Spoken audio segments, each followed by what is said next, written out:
Yes, it's another EV startup. Yes, it's another all-electric SUV. But bear with me, this is an electric SUV with a difference. This is the new Fisker Ocean. Now, does the name Fisker remind you of anything? Yes, of course. Henrik Fisker, the CEO of Fisker Inc., which make the Fisker Ocean, he's had a go before. Remember the Fisker Karma, a plug-in hybrid, a car ahead of its time? Yeah, let's not dwell on how well that company did. Let's just say Henrik has had a go again with the benefit of hindsight. And this car has really impressed me. I mean, ultimately, it's been designed by the CEO, so you can't really criticise the look of it, but it does look better than many of these identikit EV SUVs that we're seeing launched by brands that you would have never have heard of before, and the chances are you'll never hear from them again. So, you know, there's lots of aerodynamic bits and pieces on the car that you like, the nice flush wheels. Designers will always put big wheels on the car. This one comes with 20 or 21-inch wheels. And there's some other features around the back I want you to have a look at. Just come with me around here. You know, pop-out door handles, seen that sort of stuff before. These doggy windows here, I'm going to talk to you about California mode. There's not many cars that come with California mode. These doggy windows, they call them, I like that. They'll come in handy later on, as will the rear window. But now, I don't know if you can get on your tippy toes and have a look at the roof.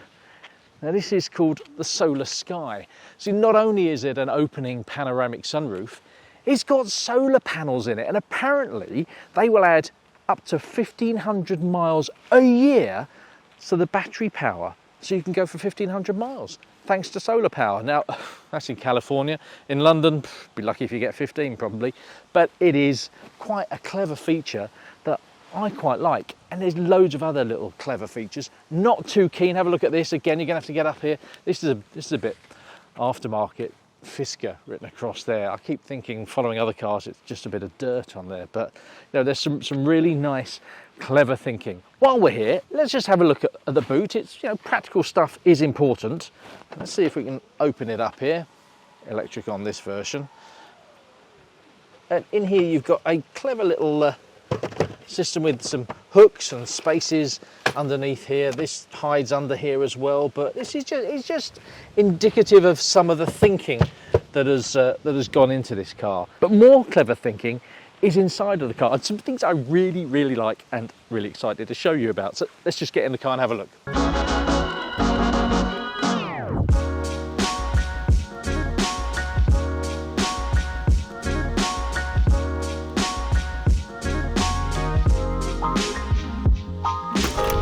Now, there's decent space in here. I can sit behind myself, there's plenty of leg room, but if you've ever had somebody sitting in the middle seat moaning about having their feet splayed either side of a transmission tunnel, there is a lovely flat floor.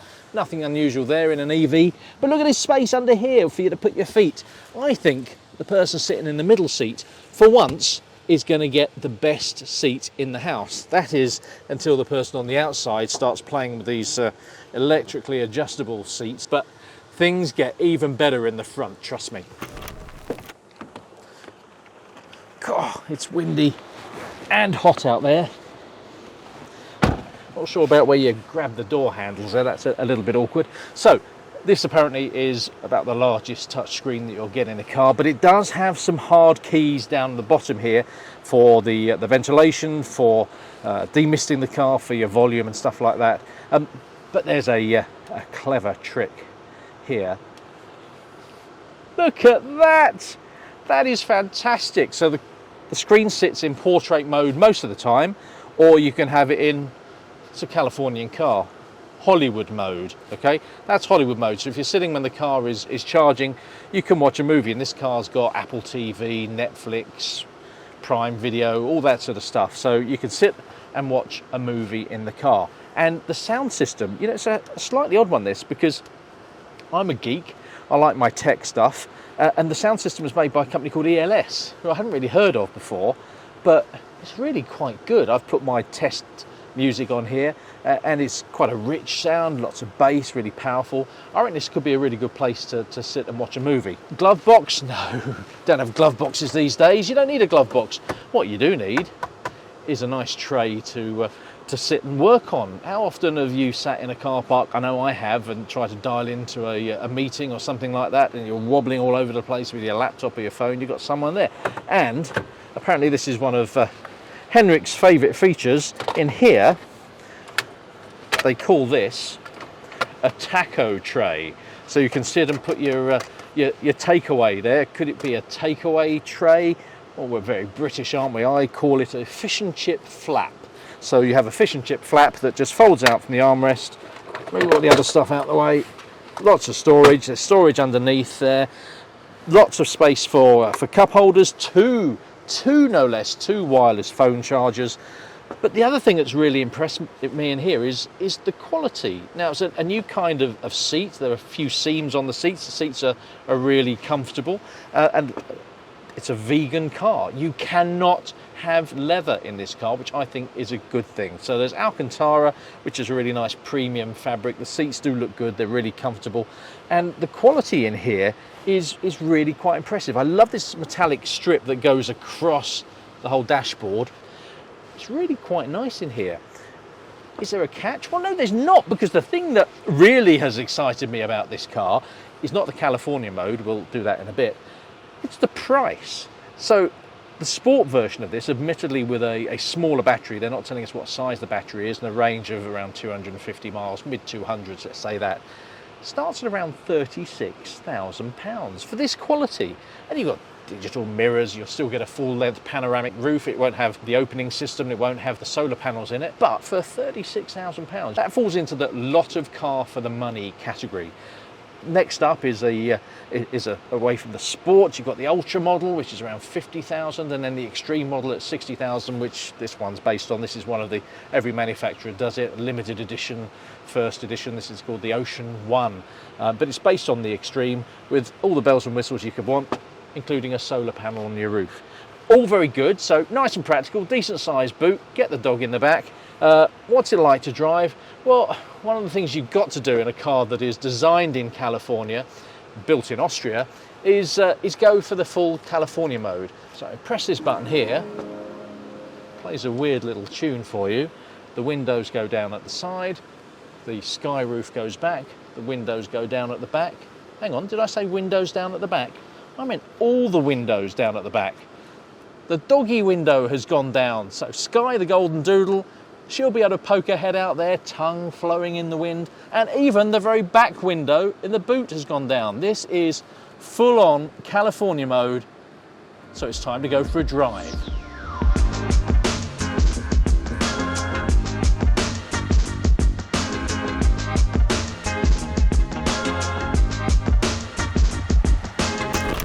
Let's go. As usual with an EV, this car is quick.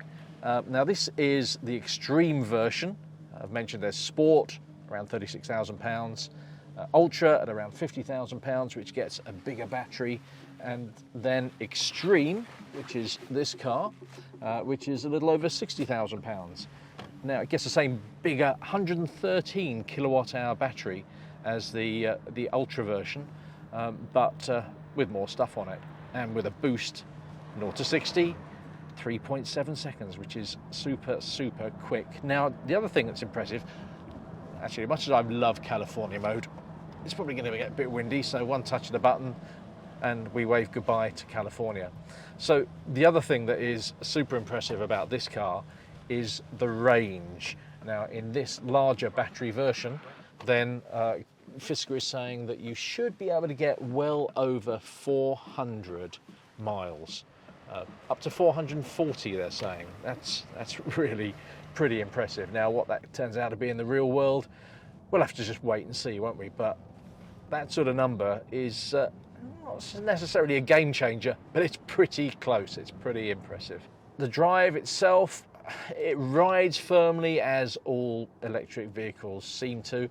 It's not too uncomfortable. I'm going to reserve final judgment until we get back to the UK, because our roads are just bloody awful, frankly. But, you know, I can go over bits of curb there and it's not too bad. I think it's going to be okay. The steering is just a bit vague and a bit fake in many ways. It just doesn't have any feel to it. It does what you want it to do. There's plenty of grip, but there's no feedback. This isn't a sports car. I know it's sports cars for people who can no longer have sports cars. They buy SUVs, don't they? But the steering just isn't great, and the brakes as well. They're just a little bit spongy, I think is probably the word. I'd rather have a little bit of a bit more braking power right at the top of the pedal. Yeah, I told you it would beep at me a lot. 3 driving modes. I'm in fun mode at the moment, which is gives you a little bit more power, and you just can't not just put your foot down every now and again. The car will default to something called Earth mode. Let's put it into Earth mode, where it sort of winds back the aircon, just puts the car into 2-wheel drive mode for most of the time. This one is all-wheel drive. The Sport is just a 2-wheel drive car. That's where they save the cash. And as well as Earth and Fun mode, there is Hyper mode, which with the boost will give you that 0 to 60 in 3.7 seconds. But even in Earth mode, this feels pretty quick. Do